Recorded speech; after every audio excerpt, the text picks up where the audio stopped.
The king of curses, Ryomon Sukuna, is on an absolutely generational run in Jujutsu Kaisen. Gege Akutami has crafted a battle in Shinjuku Showdown with such a pace that we have never really seen from any other fight throughout the series. Ultimately, this was Sukuna's endgame, and now we really are witnessing the golden age of Jujutsu transcended into the modern era. But as it turns out, no matter what the era is, this is still Sukuna Kaisen.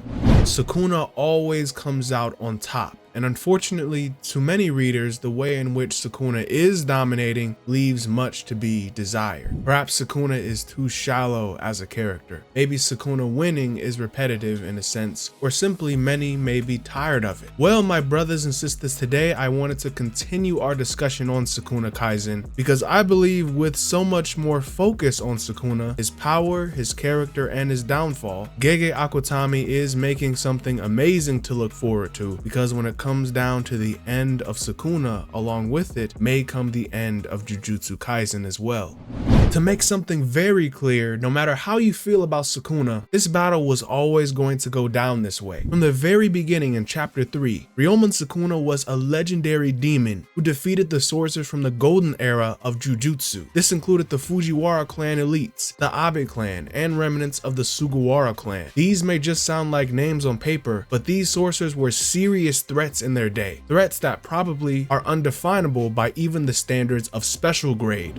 However, throughout history and in legend, Sukuna wiped them all out by himself. History's strongest Jujutsu sorcerers killed by the king of curses. So tie that in with today, and it's by no means surprising at all. Sukuna can manage to deal with the modern era sorcerers of today. While Gojo was his toughest adversary, to Sukuna, he was just another obstacle to cut down. So far, no one else has been greater than Gojo, and one by one, more have easily been struck down by Sukuna's hand. This was always going to be the result.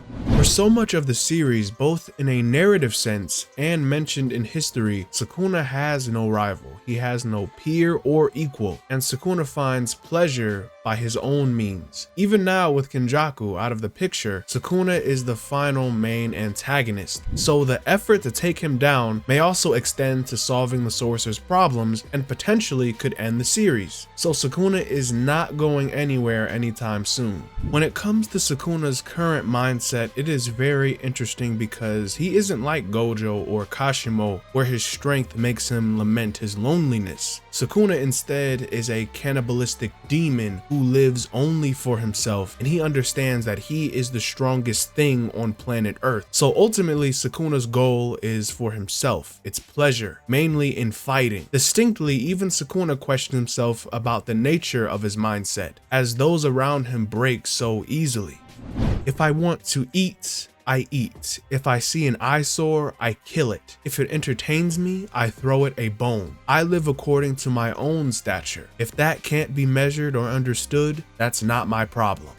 This is what Sukuna lives by, and the opponents that stand before him both today and 1,000 years ago are the same, willing to die for their ideals like martyrs. To Sukuna, he finds that the flavors of humankind are diverse, and all of these humans are merely just a way to pass time up until he dies.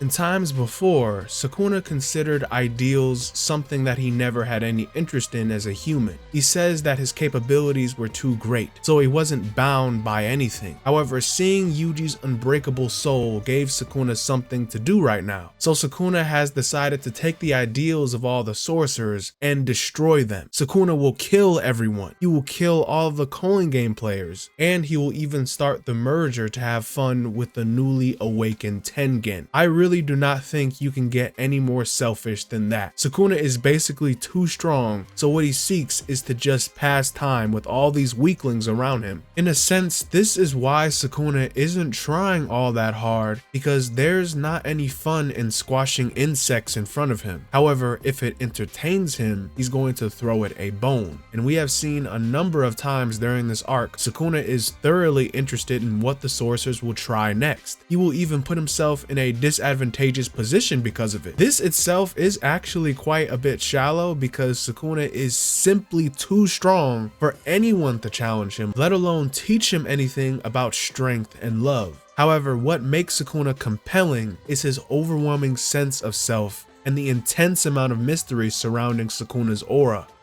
Kashimo asked a very good question when he asked if Sukuna earned the title of the strongest or if Sukuna was just born that way. And interestingly, Sukuna doesn't really know, but he says that he was born a cursed, unwanted little wretch. So obviously it doesn't sound like Sukuna had a normal childhood. Sukuna does not love anything but himself, and he is a four-armed, two-faced demon that eats other humans. Since we know that Sukuna was a human, then why is his form so mutated? It's like he ascended into something that was not human. In the Heian era, Sukuna was feared almost like a deity, and even the imperial court offered harvest festivals in Sukuna's honor. People actually used to pray to him like a god. By far, one of Sukuna's most interesting traits is the origin of his power. This is a sorcerer that literally became a real demon god, and he even was able to actually kill the Six Eyes. His name is etched in history as the strongest. Taking down Sukuna was always going to come with the kind of effort that we have been seeing, and I feel like we are just getting started in terms of what Sukuna has to reveal. We could be so focused on Sukuna's run and rampage right now, it's easy to forget this monster has a lot of things to tell about his existence that is far too unclear. One point being Sukuna's connection with Lord Tengen. It seems like when Sukuna was offered his mummified corpse from the Shimbutsu ritual, he found it ironic that Lord Tengen would give this to him. Not only that, but when Kenjaku saw Tengen's current form, he was reminded of Sukuna's true form. So what Sukuna is essentially may be some kind of ascension of humanity, albeit if he was born that way or if he was transformed into this monster that we see right now. Since Tengen began to take on this form when evolving more into a cursed spirit, then Sukuna may be similar in a way because no mere human could mimic what Sukuna has done with his body. Even Kashimo found Sukuna's anatomy was perfectly suited for Jujutsu, and it just adds how Sukuna was the strongest in his heyday. If Gege was to fully take advantage of every aspect of Sukuna, then at the very least he will show us a flashback of Sukuna and the Heian era. It could be revealed through his power or his origin, but the only way to give Sukuna more depth is to show that depth. Even Gojo's small past arc gave him incredible depth as a character, and I feel Sukuna's story will add a tremendous amount to the overarching plot toward the conclusion of Jujutsu Kaisen. No matter how things play out, I think the story will reach a point where Sukuna will enact the merger with humankind and Tengen. Since after defeating Gojo and scrapping with the rest of the sorcerers, there's not much else that would hold Sukuna's interest besides the unknown like Tengen. Even though the destruction of the world and society seems more like something Kenjaku would do, Sukuna said, "Don't consider this a change of plans." Tengen's merger would crush everyone's hope of saving the human race, and millions of souls would basically turn themselves into curses. It could be that Sukuna wants to fight this kind of giant monster that would emerge, or even he just may be curious on what would happen from all this. However, regardless, this is something much bigger than everyone and will forever change the world of Jujutsu. My brothers and sisters, this is it. Sukuna is one of the last obstacles in Jujutsu Kaisen. Whether the sorcerers stop him or whether he succeeds will mark the end of the series. However, before then, there is still so much more to explore with Sukuna. His shrine curse technique is still yet to be seen fully. His origin is shrouded in mystery, and now we have to see if Sukuna will succeed in destroying the sorcerer's ideals. Until then, Sukuna will keep winning. He is the cast's utmost priority, and without a doubt, he will give us an epic finale to Jujutsu Kaisen.